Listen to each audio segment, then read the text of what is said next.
மதுரை மாவட்டம் உசிலம்பட்டி நகராட்சி 11வது வார்டை சார்ந்தது கள்ளர் தெரு. இத்தெருவில் கடந்த ஒரு மாதமாக சாக்கடை கழிவுகள் அகற்றப்படாததால் குப்பைகள் நிறைந்து துர்நாற்றம் வீசுகின்றன.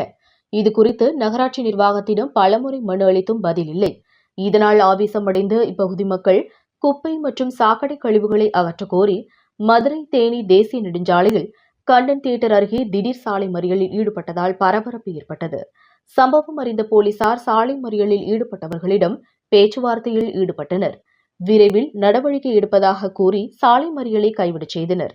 இந்த திடீர் சாலை மறியலால் மதுரை தேனி தேசிய நெடுஞ்சாலையில் சுமார் அரை மணி நேரமாக போக்குவரத்து பாதிக்கப்பட்டது.